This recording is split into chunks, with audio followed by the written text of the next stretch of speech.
Everybody doing good? I am. I'm here with my band. All the band are here. I'm not quite sure what's happening tonight. This is all kind of. Oh. Well, how about that? This is cooler. All of my band are here tonight, the GP, the Bonnet band. I just wonder if anybody out there has got the album A Day Out in Nowhere. Anybody? Well, that's so dang good. Maybe better. But we have an album out called A Day Out in Nowhere, the Bonnet band, which was released about a year ago. And I think if you pick it up, you'll like it. If you like Alcatraz and Rainbow, you'll like this like fucking hell. Because it's really good, and I'm very proud of the guys that were in the band. They've just left me here by myself. Where are you?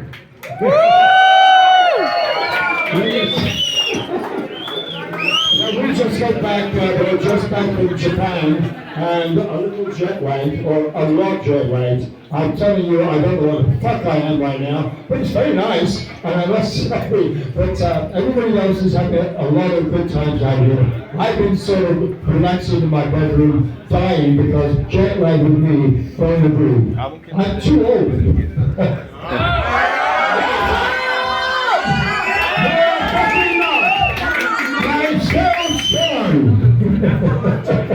Very fucking strong. But I mean, you know, one day we got over there. I always used to dye my hair dark or blonde or whatever, but suddenly I realized I got a bit of hair. You know, it's kind of cool because you suddenly realize age doesn't matter. And I know a lot of people who are my age who are still out there playing rock and roll. And bless their hearts, they're keeping it up there, you know. And that's what I want to do until one day I go on stage and go, I hope that doesn't happen. No. But anyway, I hope we get the rest of that. What's happening now? What should we do? Hello everyone, hola a todos. Vamos a hacer. We're going to do a couple questions with you. Sure, yeah. And then we get the whole band here and get the signing and the photos and everything. Okay. That'll be cool. Yes, that's fine. Yes. You want to have a seat? I will take it away. You want Hello. beer? I'm much shorter. Something?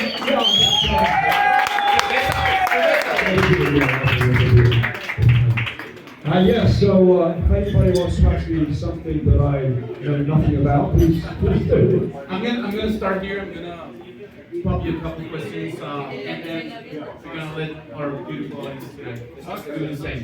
So, it's one thing before is una cerveza para Graham. Gracias.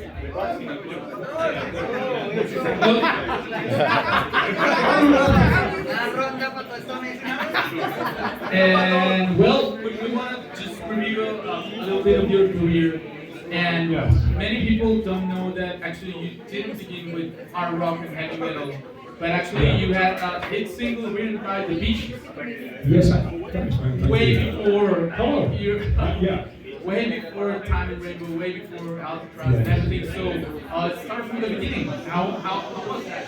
Well, that basically, my cousin Trevor Gordon was the guitar player of the Bee Gees in Australia when he was 13 years old.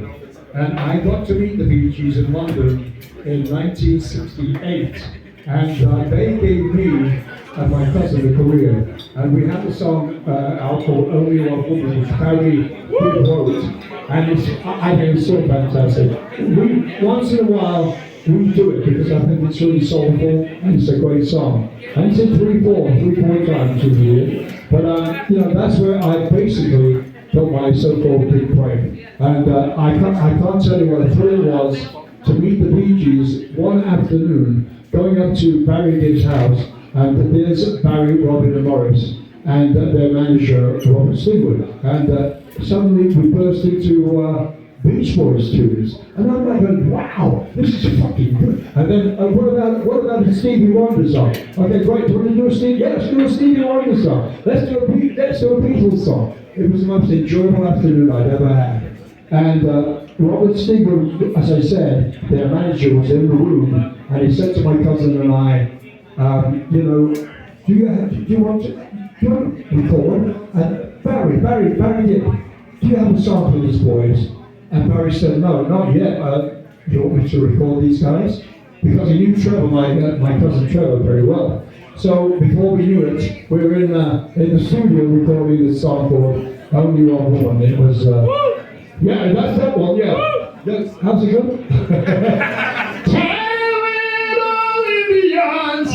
Like that.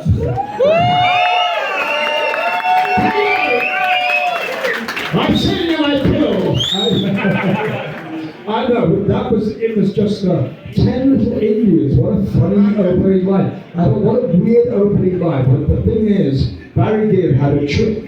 You always have the first line of your song interesting enough for the listener to go, what the fuck is this about? And that's exactly what this did. And we were lucky enough to have this song, Only One Woman, to go to number 3 in the charts in England anyway, and number 1 in other parts of the world. So I'm very lucky, and I thank the Bee Gees, and I thank Barry. I miss those guys, Robin and Morris, they were great friends. But I still got Barry, but I don't hear a damn thing. He never called me. No, but I mean, he's a good guy, don't get me wrong. But I haven't spoken to him for years. So this is a bar where the Bee Gees are played, and also Bonnet, and also Alien, which is a band that covers that, like a Swedish band that covers that song, and they did an amazing job. Have you heard that? Yeah, it's a good song. Anybody that's sang Gene yes? Yeah, he covered it as well. And also Elton John's drummer, he did it too. Everybody fucking did it. It's like You did it better. But the thing is, it made me very proud because they copied the way I phrase things, which is very nice. So anyway, that's that. Yeah. So how was to transition from that, like more kind of R&B background to obviously a hard rock environment and being called by, this has been documented already, and you talked a lot about it, but what are your recall of being called by Richie Blackmore and getting this mad crazy world of hard rock and heavy metal by joining none other than Rainbow back in 79, right? 89. Yes. So, What do you want me to tell you? What happened from there on? Well, I mean, that song, Only One Woman, had legs, so to speak. Because Richie Blackmore, he heard that song, he knew that song, and he said one day to the rest of the guys in the band in Rainbow, who were looking for a singer at that time to record the album, where is this guy now? And somebody said, well, I think he can't sing anymore. And but one of my friends, Mickey Moody, was working with Roger Glover. And so Mickey said, Roger said, I'm sorry, I can get in touch with Mickey and find out where Graham is. Because Mickey Moody and I were managed by the same people. Who the fuck is? So all of a sudden I'm going overseas to do my audition for Rainbow, who I knew nothing about. I didn't know what it was, I was used to singing Tired of Being Alone and all these kind of R&B songs, which I loved so much, And so I go over to, it was like Switzerland, and I had to go into this room where there was all the stuff set up, fucking, Hammond and blah, blah, blah, this big set of drums, Cozy Powell behind it. I'm going, it was kind of frightening. And of course, Roger Glover and Richie Blackmore. And they started playing this track, which I had to learn. It was a track called Mistreated. And that was my audition. So I thought, I'm going to fuck this up. I'm really going to fuck this up. So what I did was, here's the microphone. So I sang over here like this. I sang over here like this with my big voice and the whole song. The whole song. And they started, after this finished, they all started laughing. And I thought, oh fuck, I've done something wrong here. Because I thought, the reason I sang off microphone was in case I messed up. But then they started laughing. I thought, oh, I'm going to tell when to go home. But they looked at me with wonder. I'm going, hey. you know what I mean? I suddenly felt very comfortable, and they said, Graham, sing it again. So I sang it again. Sang again over here, you know. Happy mystery, you know, whatever. And so, and then it stopped again. Then they started laughing again. Graham, said Don Airy, can you sing the fucking thing on the microphone? Yeah. But they were laughing because they said, we can hear you. You know, we could have got Hammond organ here, got Cozy Powell. Fucking hell, Cozy Powell on drums, you kidding me? Yeah! Cozy, my friend, my dear friend Cozy. But the Roger Glover on bass, and of course Richie Blackmore. So I was told the job is yours, and I said thank you because I didn't know what to do, because this really wasn't the kind of music I'd been doing. I was always into, you know, more sort of R&B, as I would say, or pop music. And so I went back to England, and I said to my manager, you know, I don't think I might with this band somehow. And he said, are you fucking kidding me? He said, Graham, you've got to go back. Go back now. This is an opportunity for you to start a new venture in your career. So I went back, and me and Roger Glover started recording the album Down to Earth. And I've never looked back. And thank you, Richard. Thank you, everyone. Thank you so much. Just one little quick thing. Chicos, están entendiendo todo como ven. ¿Cómo lo ven? Traducimos un poco de lo ¿Traducimos un poco, resumen? ¿O seguimos?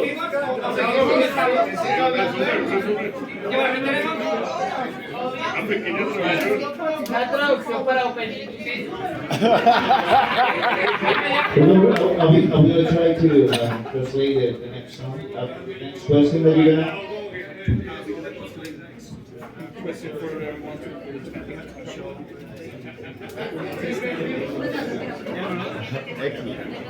going to say here because I'm talking. Okay, this is Okay, la próxima.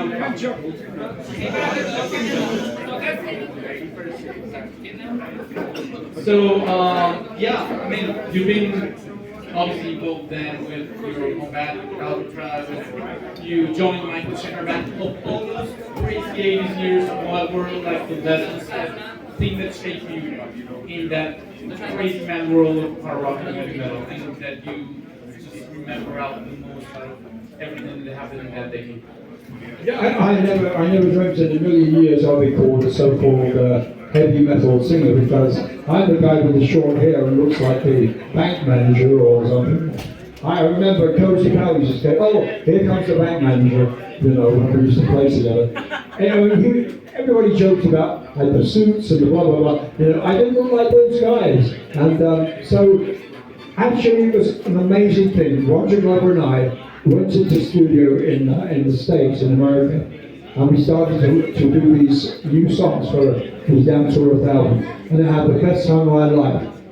So Roger would say to me, you know, Graham, I've got this song called Eyes of the World. Let's have a look at that. Now I've got this. It's a very rough lyric. He said, anyway, so roughly, but make your own tune-up. So with all of the tracks on that album, Roger would have a rough outline of what the song was about, and then give it to me and say, okay, you take it from there. And that's what happened. And it was just a very, very long process, but a very enjoyable one. By the time it was done, I was dying, actually. it was really hard. But I am so proud of that album. I was in Rainbow, you kidding me? Every night I went on stage with those guys, it was nothing but comfort. I walked out there, felt safe, no matter what. If I had a big scratchy throat or something, I knew that the night would go well, no matter what happened. Because those guys were behind me, and the best musicians in the world. And I was just a very lucky person. Right. La pregunta fue, ¿cuál fue lo mejores épocas que tuvo él con el grupo?